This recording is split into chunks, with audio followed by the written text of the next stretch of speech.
अगर आप नौकरी करते हैं, वेतन उठाते हैं या हिंदू अनडिवाइडेड फैमिली यानी HUF है, तो आपको अपना इनकम टैक्स रिटर्न फाइल करना होगा। अब तो इनकम टैक्स डिपार्टमेंट ने ITR फाइल करने में कोई दिक्कत ना हो, इसलिए ऑनलाइन और ऑफलाइन दोनों माध्यम से ITR फाइल करने की सुविधा शुरू कर दी है। फाइनेंशियल ईयर 2023-24 के लिए आयकर रिटर्न दायर करने की शुरुआत भी समय से पहले कर दी गई है। अगर आप भी ITR फाइल करने की प्लानिंग कर रहे हैं तो बता दें, इनकम टैक्स डिपार्टमेंट की ओर से लगातार टैक्स पेयर्स को ये सलाह दी जाती है कि ITR फाइल करते समय अपने सभी तरह के इन्वेस्टमेंट और इनकम की सटीक जानकारी दें। ऐसा ना करना यानी ITR में गलत जानकारियां भरना आपके लिए मुश्किलों का पहाड़ खड़ा कर सकता है और आपको आयकर विभाग से नोटिस मिल सकता है। लेकिन आमतौर पर टैक्स पेयर्स मामूली गलतियां कर देते हैं जो उनके लिए परेशानी का सबब बन जाता है। ऐसे में बड़ा सवाल यह आता है कि ITR भरने समय किन किन बातों का ध्यान रखना चाहिए। तो चलिए आज के इस वीडियो में हम आपको आसान भाषा में ITR भरने के फायदे और सावधानियां दोनों बताने की कोशिश करेंगे।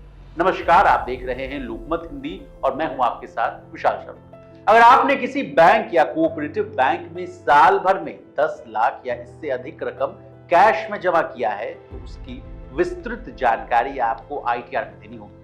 ऐसा नहीं करने पर आप आयकर विभाग की जांच के दायरे में आ जाएंगे और आपकी परेशानी बढ़ेगी। इसके अलावा यदि आपने एक फाइनेंशियल ईयर में 30 लाख रुपए या इससे अधिक की अचल संपत्ति यानी इमूवेबल प्रॉपर्टी कैश में खरीदी है तो प्रॉपर्टी रजिस्ट्रार इसकी जानकारी आयकर विभाग को देगा।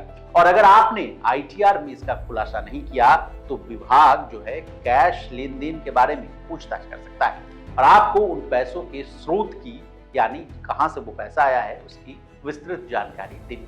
और तो और अगर आपने क्रेडिट कार्ड के बिल के रूप में एक बार में 1 लाख रुपए से अधिक कैश जमा किया है तो आयकर विभाग नोटिस जारी कर आपसे डिटेल्स मांग सकता है। इसके अलावा एक फाइनेंशियल ईयर में 10 लाख रुपए से अधिक के क्रेडिट कार्ड बिल का भुगतान अगर आपने नगद में यानी कैश में किया है तो आपको उसका स्रोत बताना होगा। इसके अलावा अगर आपने शेयर बाजार, म्यूचुअल फंड, डिबेंचर और बॉन्ड में नगद यानी कैश में निवेश किया, इन्वेस्टमेंट किया है तो उसकी भी जानकारी ITR में देनी होगी। नियम के अनुसार एक फाइनेंशियल में इसमें यानी शेयर बाजार में, म्यूचुअल फंड, डिबेंचर और बॉन्ड में 10 लाख रुपए से ज्यादा का निवेश करने पर इनकम टैक्स विभाग आपसे पूछताछ कर सकता है। अगर आपने एक साल में अपनी FD में यानी फिक्स डिपॉजिट में 10 लाख रुपए से ज्यादा नगद में यानी कैश में जमा कराया है तो इसके स्रोत की भी जानकारी देनी है। इसलिए इनकम टैक्स के नोटिस से बचना है तो ऑनलाइन तरीके से FD में निवेश करिए ताकि इससे विभाग के पास जो आपकी जो लेन देन का जो रिकॉर्ड है यानी ट्रांजैक्शन का जो रिकॉर्ड है वो रहे और आपको कोई परेशानी ना हो। अब इस कहानी में ITR का जिक्र बार बार हो रहा है कि ITR होता क्या है और कितने तरह का इसका फॉर्म होता है, आसान भाषा में समझने की कोशिश करते हैं। ITR यानी इनकम टैक्स रिटर्न को भरना कहते हैं। ITR फॉर्म मुख्य रूप से 7 तरह के होते हैं। इसमें ITR 1, ITR 2, ITR 3, ITR 4, ITR 5, ITR 6 और ITR 7 होता है। अब आपके फायदे की बात यानी आप ITR रिटर्न दाखिल करेंगे तो आपको क्या फायदा मिलेगा। ITR भरकर ही आप रिफंड के लिए दावा कर सकते हैं।